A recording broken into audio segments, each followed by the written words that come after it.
Hello दोस्तों, good evening all of you. मैं आपका स्वागत करता हूं मैं अपने channel Gurukul institute of commerce में। मैं उम्मीद करता हूं कि आप लोग अच्छे होंगे, स्वस्थ होंगे, मस्त होंगे। तो आज मैं फिर से मैंने कि जो बीएसटी आपका चैप्टर 1 है प्रबंध की प्रकृति में महत्व, तो उसका फिर से आप मैं 5 मार्क्स क्वेश्चन करवाने वाला हूं। तो इससे पहले वीडियो में प्रबंध की विशेषता करवा चुका था और मैंने कि प्रबंध के कार्य भी करवा चुका था। तो इस वीडियो में प्रबंध के महत्व के बारे में मैंने समझाने वाला आपको 5 मार्क्स का क्वेश्चन है। तो आपका ये बहुत इंपॉर्टेंट क्वेश्चन है। चलिए आइए स्टार्ट करते हैं। क्वेश्चन क्या बोल रहा है, देखिए क्वेश्चन बोल रहा है कि प्रबंध के महत्व का वर्णन कीजिए। प्रबंध का माने कि महत्व क्या है, व्यवसाय में प्रबंध का क्या महत्व है। तो यहाँ पे देखिए बोल रहा है कि प्रबंध का महत्व निम्नलिखित है।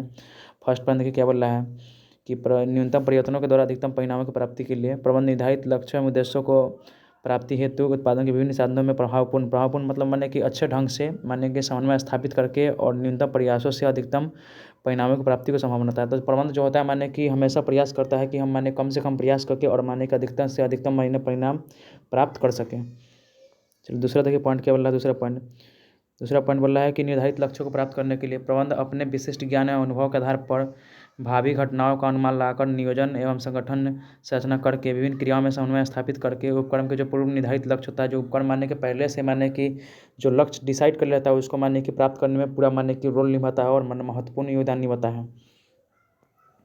तीसरा पॉइंट आपका बोल रहा है कि उद्देश्यों का निर्धारण करने के लिए बोला कि प्रत्येक संस्था की स्थापना कुछ विशेष उद्देश्यों की पूर्ति के लिए की जाती है और इन विशेष उद्देश्यों का निर्धारण करना प्रबंध का एक महत्वपूर्ण कार्य होता है। मान लीजिए किसी भी संस्था का मानने के जो उद्देश्य डिसाइड करना पड़ता है वो प्रबंध के माध्यम से ही किया जाता है। तो बगैर प्रबंध के कोई भी संस्था अपना उद्देश्य का निर्धारण नहीं कर सकता है, चाहे उद्देश्य को प्राप्त नहीं कर सकता है, चाहे लक्ष्य को प्राप्त नहीं कर सकता है। तो इसलिए मानने की प्रबंध की आवश्यकता पड़ता है, प्रबंध की इसलिए महत्व है। चौथा पॉइंट बोला है आपका व्यवसाय में महत्व।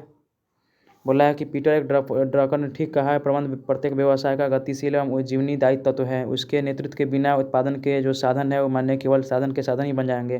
व्यवसाय में भी प्रबंध का बहुत बड़ा महत्व है। अगर व्यवसाय में माने कि जितने सारे जो संसाधन होता है उसमें अगर मान लीजिए कि हम लोग माने प्रभावपूर्ण ढंग से माने समन्वय स्थापित नहीं करते हैं तो उत्पादन के जितने सारे साधन उस साधन के साधन ही रह जाएगा, कभी उत्पादन नहीं बन पाता है। इसलिए व्यवसाय में प्रबंध का काफ़ी महत्व है। पाँचवां पॉइंट देखिए क्या बोल रहा है। पाँचवां पॉइंट बोला है कि सामाजिक उत्तरदायित्व को पूरा करना। तो सामाजिक उत्तरदायित्व को पूरा करना ही प्रबंध का बहुत बड़ा महत्व होता है। अब अगर मान लीजिए आप माने कि व्यवसाय चलाते हैं, अगर आप मैनेजमेंट अच्छा ढंग से नहीं करते, समाज के हित में काम नहीं करते तो आपका व्यवसाय माने क्या होगा, बहुत जल्दी बंद हो जाएगा, क्योंकि समाज के हित में काम करना ही पड़ता है। अगर समाज के हित में नहीं काम कीजिएगा तो व्यवसाय क्या होगा, बंद हो जाएगा, क्योंकि समाज के लोग आपका माने कि व्यवसाय का प्रोडक्ट नहीं खरीदेंगे।